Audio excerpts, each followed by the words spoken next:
And joining us now is Don Chubai, national host of Good Morning TSC and a media consultant as well. Welcome to Alberta Primetime, Don. Well, so happy to be back on the screens in my home province. Thanks for having me, Michael. Well, you know, many Albertans probably remember you from your 8-channel days. What was your introduction to the world of broadcasting?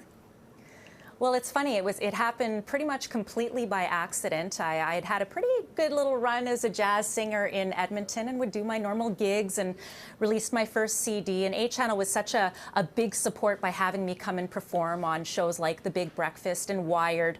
And at one point, they decided they want me to audition for Weather and Traffic.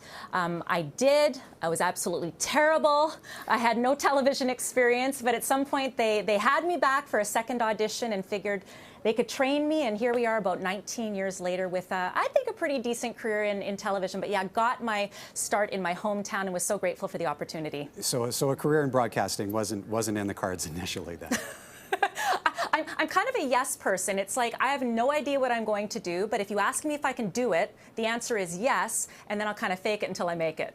Well, okay, so you worked in Edmonton, yeah, a lot of years as well in Vancouver. What are some of the more 13. memorable interviews or experiences you encountered along the way? Well, you know, I had such great experiences in Edmonton, but my TV career was really centered around weather and traffic.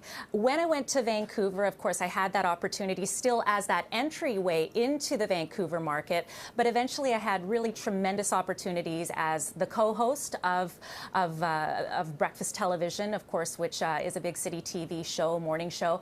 And then I also had opportunities to do live on location, and I would say that probably was my favorite. I had great experiences and scary experiences. Things like flying with the snowbirds, where they actually let me take, I don't think it's called a wheel, but you know what I mean. They let me take control and fly with the snowbirds. But really, I would say probably one of the most daring feats that I got to take on was actually rappelling down 20 stories. It was for charity, of course, because why else would you rappel down 20 stories unless you're a window washer? But the scarier part was wearing a latex catsuit. I'm not sure. I think the catsuit was more scary. Okay, so speaking of clothing, okay, so you're in Toronto now. You feature prominently on the shopping channel, hosting Good Morning TSC. How much of a departure is that from your first experiences in broadcasting? Well, you know, you still are obviously on camera, you're still talking to people, you're still interviewing people, but the talent has to be a lot more diverse, and you have to be able to do a tremendous amount of research, product knowledge, and I would say in the same way that had to be when I worked, of course, in Edmonton and Vancouver, where you're developing a relationship with the viewer. For us on Good Morning TSC, it's really about developing a relationship with the shopper. And there's a whole lot of trust and privilege that's involved. And for me, it's really sort of a continuation. But every day I learn brand new things. And the sales part, I would say, probably was the biggest learning curve. But I'm enjoying absolutely every moment. And then, of course, the morning part of it, that's my wheelhouse. I love waking up with people every single day, getting their day started, hopefully with some great information, maybe some great new products to improve their life, but maybe a laugh, a little chuckle here and there. And it's live, right? 2 hours of live television. 2 hours live, no commercials. So let's just say that not too many cups of coffee in the morning. That could be embarrassing. Okay, is music still a big part of your life? You know, when I was in Vancouver, I certainly did continue more of my music career, lots of charity events, corporate events. Out here in Toronto, I have yet to kind of dive into that. It's a tremendous amount of responsibility, as you can imagine, hosting a 5-day-a-week, very early morning show, which means the gigs until 3 in the morning. Probably not too much in my future, but certainly I haven't let go of it. I mean, I did release my second CD a couple of years ago, so the music's still a very big part of my life. But as far as the late night gigging, I think that might be just a distant dream at this point. Okay, and what about acting? In Vancouver, you were on the big screen quite a bit. Yeah, you know, I was the resident reporter, so you get to call yourself an actress when you do things like, you know, movies like Mission Impossible or shows like The Dead Zone or The Killing. But really, I was playing a lot of times that reporter role, so I didn't venture too far out of my wheelhouse, but I get to add actress to my credit. So I've certainly been given some great opportunities to do lots of different things, all stemming, of course, from my time in Edmonton. How hard was it to break into that?